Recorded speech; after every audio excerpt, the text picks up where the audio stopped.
bienvenue à tous ceux qui nous rejoignent pour cette 8e édition de Médias en scène. On vous laisse prendre place. Merci aussi à tous ceux qui suivent ces prises de parole, ces tables rondes en ligne. Une présentation à présent, ce n'est pas un débat, mais une présentation qui va vous être faite par le directeur éditorial de l'INA, l'Institut national de l'audiovisuel. Je vous demande d'accueillir Antoine Bayet.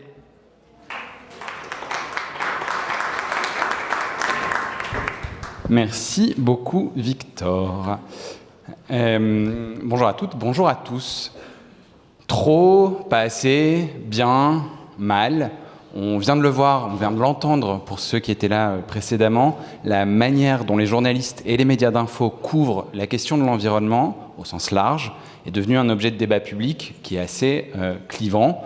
Je résume les termes du débat très simplement. D'un côté, vous allez avoir ceux qui estiment que les médias ne parlent pas assez souvent ou pas assez bien des enjeux environnementaux. De l'autre, vous allez avoir ceux qui reprochent aux journalistes ce qu'ils perçoivent comme, je vais citer, une obsession environnementale. Au fond, on retrouve appliqué à l'information sur l'environnement la polarisation du débat public dont il est largement question aujourd'hui dans cette nouvelle édition de Médias en scène. Alors comment on fait pour quitter l'opinion, pour ramener des faits précis sur le sujet? Donc je m'appelle Antoine Bayet, je suis le journaliste, je suis le directeur éditorial de l'Institut national de l'audiovisuel et pendant les 14 minutes qui viennent, je vais vous présenter les résultats d'une étude qu'on a conduite à l'INA qui éclaire ces enjeux de deux manières inédites. L'étude que je vous présente, elle est inédite d'abord par le temps long et pas besoin de vous faire un dessin, c'est une valeur qu'on apprécie beaucoup et à laquelle on tient beaucoup à l'INA. Vous le voyez sur l'écran qui est devant moi avec notre plateforme data.ina.fr qui met l'information en données. On a analysé 10 années d'informations sur l'environnement à la radio, dans les JT, sur les chaînes d'information continue. 2015-2025, on a arrêté les compteurs il y a vraiment très peu de temps puisqu'on va jusqu'au 31 décembre 2025. Petit flashback, janvier 2015, pour se remettre un peu dans l'ambiance, Greta Thunberg vient de fêter ses 12 ans. Je pense que les accords de Paris n'étaient même pas encore un brouillon puisqu'ils allaient être signés à la fin de l'année 2015 et Barack Obama était au milieu de son second mandat. Cette étude, elle est inédite également par son positionnement. À l'INA, on revendique de ne pas s'inscrire dans la polarisation du débat public dont je viens de parler, mais au contraire d'agir, de se positionner comme un tiers de confiance auquel tout un chacun va pouvoir se référer. Ça veut dire très clairement que on ne va pas répondre à des questions idéologiques, ça veut aussi dire qu'on n'a pas d'agenda militant, mais qu'on va venir répondre à des questions simples, factuelles. En quelle quantité on parle d'environnement dans les médias audiovisuels? Quels événements d'actu déclenchent un traitement médiatique? Comment les différents médias anglent ces sujets? Car il y a des manières d'angler qui sont différentes. Le chiffre global que je veux vous partager tout de suite, il est très simple, c'est un premier enseignement et c'est un chiffre qui est structurant. Entre 2015 et 2025, à la télévision, à la radio, la médiatisation de l'environnement a augmenté de 32%. Plus 32% sur 10 ans. Ça représente en moyenne, si on parle en valeur absolue, en 2025, près de 20 000 mentions des sujets liés à l'environnement par mois, tous médias audiovisuels confondus. Si je le dis autrement, ça veut dire qu'aujourd'hui, l'environnement il est installé dans l'information et c'est ce qui s'est passé au cours de cette décennie. Pour autant, et c'est un point qui va être essentiel, cette progression elle a été ni continue ni régulière.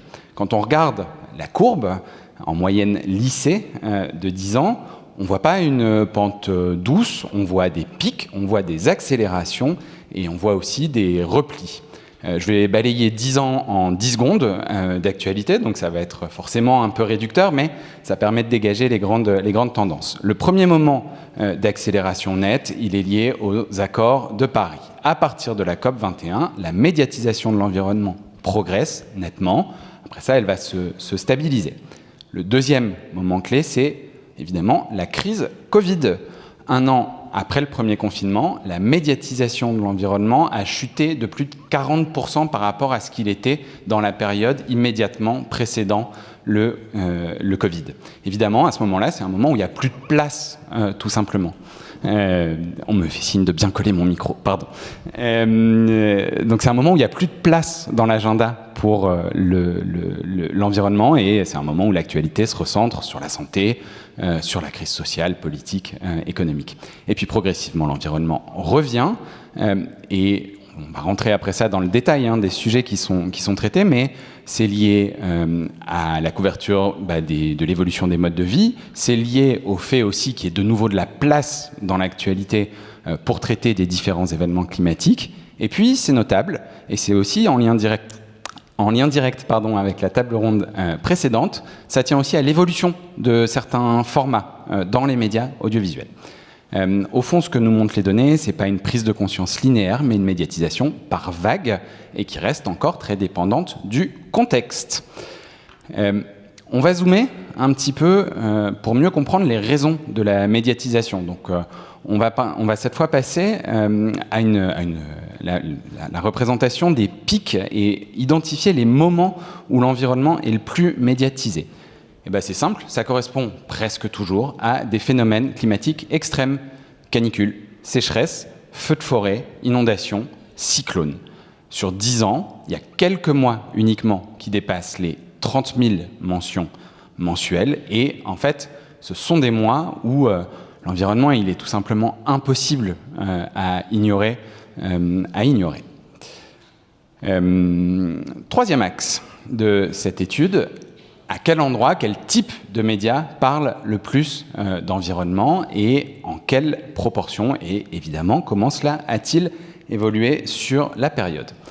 On va commencer en regardant ce qui s'est passé sur les chaînes d'information en continu, prises dans leur globalité.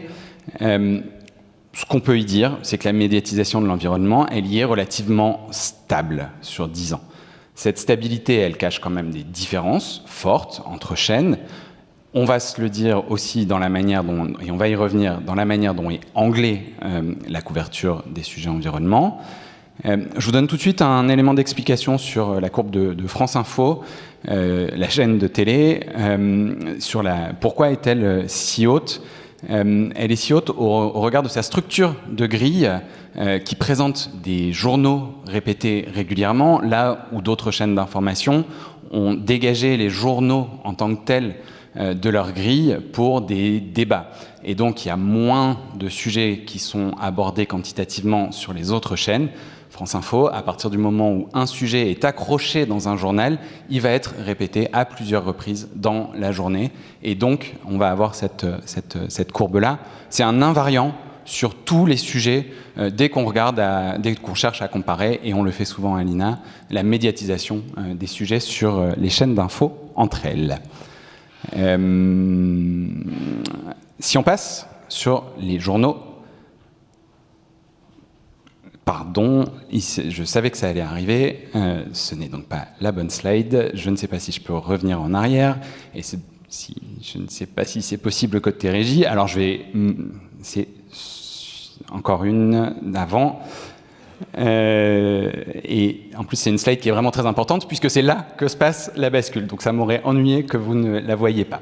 Les journaux télé du soir, sur la période, connaissent une évolution qui est vraiment nette, avec plus de 62% de l'augmentation de la place de l'environnement dans les journaux télé du soir.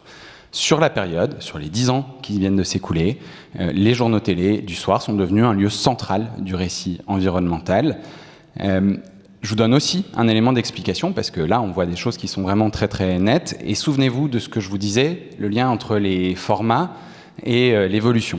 Le pic que vous voyez sur la courbe rouge, la courbe la plus récente, tout à droite, correspond à l'allongement de la durée du journal sur France Télévisions, qui est passé de 35 minutes à 1 heure, en incluant le format météo-climat.